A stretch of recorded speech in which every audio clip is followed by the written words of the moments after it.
High guys, good morning. Welcome back to my channel. আশা করি তোমরা সবাই ভালো আছো। ঝুমার লাইফ ইনসাইড চ্যানেলে তোমাদের সবাইকে ওয়েলকাম। আর এখন সকাল সকাল ছেলেকে স্কুলে পাঠিয়ে দিলাম, ওর বাবা নিয়ে গেছে। আর এখন আমি চলে এলাম রান্নাঘরটা ক্লিন করতে, কারণ সবার আগে আমাদের রান্নাঘরটা ক্লিন করাটাই দরকার হয়, কারণ আমাদের সকাল থেকে শুরুটাই রান্নাঘর দিয়েই হয় যেহেতু। ওই জন্য আমি সকাল সকাল এই যে 30 মিনিট মতো সময় পেয়ে যাই ফাঁকা একার সেই টাইমে আমি চেষ্টা করি সবসময় রান্নাঘরটাকে একদম ক্লিন করে নিতে, কারণ এই জায়গাটা যদি স্পেসটা ফাঁকা হয়ে যায় তাহলে কি কাজ করতে খুব ভালো লাগে। আমার রান্নাঘর মানে একটু ফাঁকা হবে, ভালো হবে, তাহলে কাজ করতে ভালো লাগে। জায়গাটা যেহেতু অল্প, তাই আমাকে গুছিয়ে রেখেই কাজটা করতে হয়।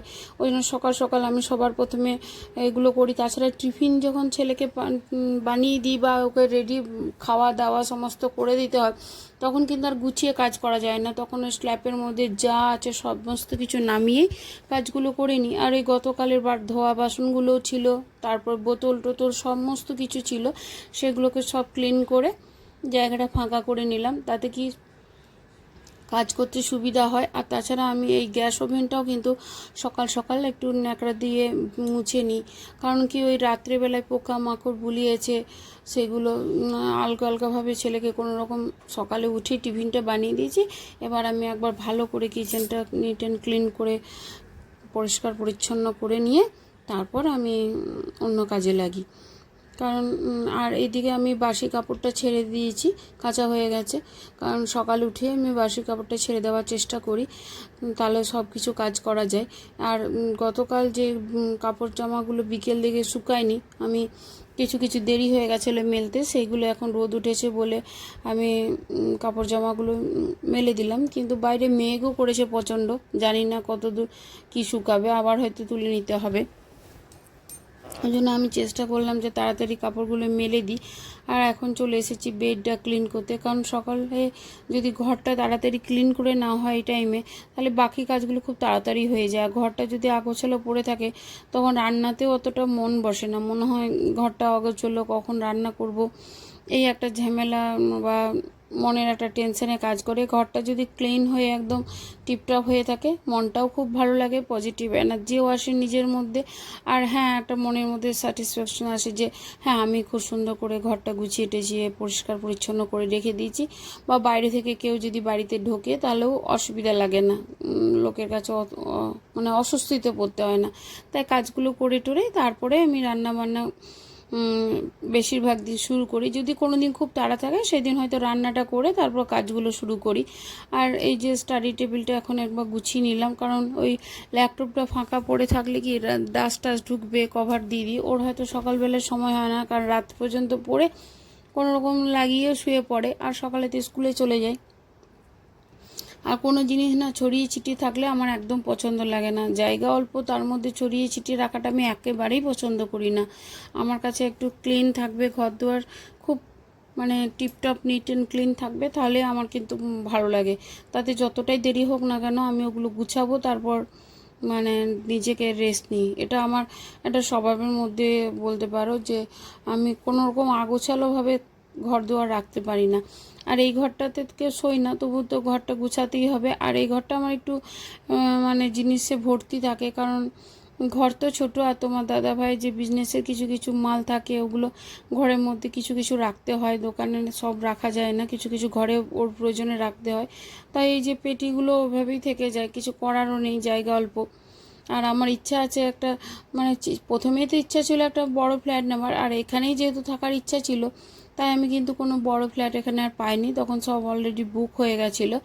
তো ইচ্ছা আছে আগামী দিনে আমার একটা নিজস্ব বাড়ি করা। তো ঈশ্বরের আশীর্বাদ আর তোমাদের সবার ভালোবাসা থাকলে আমি নিশ্চয়ই একদিন বাড়ি বানাতে পারবো। এই আমি খুব পজিটিভ এনার্জি মানে থিঙ্কিং নিয়েই থাকি, যে আমি পারবো, আমার সব হবে, আমি এটাই ভাবি। পারবো না এটা ভাবি না, কারণ পারবো না ভাবলে তো আরোই পারবো না। তাই পারবো এটা ভেবেই কাজ করলে কি আমরা হয়তো একদিন পেরে যাব। তাই আমি সবসময় চেষ্টা করি পজিটিভ মানে ভাবনা চিন্তা ভাবনা নিয়ে এগিয়ে যাওয়ার। তাতে আমি মানে আমার দিনগুলো খুব ভালো যায় আর সুবিধাও হয়। আর এদিকে চলে এলাম কাপড় জামাগুলো কাচতে দিতে, কারণ এখন বর্ষার সময়, একটু তাড়াতাড়ি যদি কেচে কাপড় জামাগুলো মেলে নেওয়া হয় না, তাহলে খুব সুবিধা, তাড়াতাড়ি শুকিয়ে যায়। তাছাড়া না শুকালে কি ওই ভিজা কাপড় জামা নিয়ে ঘরের মধ্যে রাখা খুব মানে অস্বস্তিতে পড়তে হয়। বাড়ি হলে তাদের একটা আলাদা কারণ সে ওই সিঁড়ির ওপরে বা সিঁড়ির তলায় এসবের জায়গায় কাপড়গুলো মেলে নেওয়া হয়, কিন্তু ফ্ল্যাট বাড়িতে কি এইটা সুবিধা হয় না। ছোট জায়গা, তার সবটাই মানে আমার মতো করে আমি গুছিয়ে নিয়েছি। এবার কাপড় জামাটা সেভাবে মেলা যায় না। আর ব্যালকনিটা আমি ওপেন রেখেছি, তাই ব্যালকনিতে যে কাপড়টা মিলবো সেটাও হয় না। তো তোমাদের দাদাভাই বলছিল যে ওটাকে চারিদিকে গ্লাস দিয়ে ঘিরে দিলে তাহলে জামা কাপড় সব মেলাও যাবে, কিন্তু আমি মানে এই আটকার মধ্যে বিরক্ত লাগে। আমার মনে হয় একটু ফাঁকা থাকবে, আর আমার ব্যালকনিটা যেহেতু অনেকটা বড়, তাই মনে হয় যেন একটু ফাঁকা থাকুক, একটু আলো বাতাস ঢুকুক, বা বিকালে গ্রীষ্মকালের দিকে, শীতকালে রোদ এগুলো পাওয়া যায়। আর আমার ব্যালকনিতে খুব সুন্দর রোদও ওঠে বিকেলে, শীতকালে। আর বিকেলের দিকে এখন খুব সুন্দর হাওয়াও আসে। তো এইগুলো উপভোগ করার জন্য আমি আর লাগাতে দিইনি। যে ওই কাপড় জামা তো একটু বর্ষার সময় একটু অসুবিধা, তার জন্য আমি সারা বছরটা এভাবে আটকে রেখো না। আর আমি এখন চলে এলাম টিফিন বানাতে, কারণ আমরা বাড়িতে দুজন ছিলাম, তোমার দাদা ভাই আর আমি। ছেলেকে তো স্কুলে টিফিন বানিয়ে দিয়েছি, আর এখন এই যে আমাদের টিফিনটা রেডি হয়ে গেছে। আমার কোনো ইয়ে নেই যে রোজই রুটি বা খাই, কখনো কখনো মুড়ি, কখনো মুসলি, কখনো কখনো ছাতু মুড়ি, যেটা যখন সুবিধা হয় সেটাই খেয়ে নিই।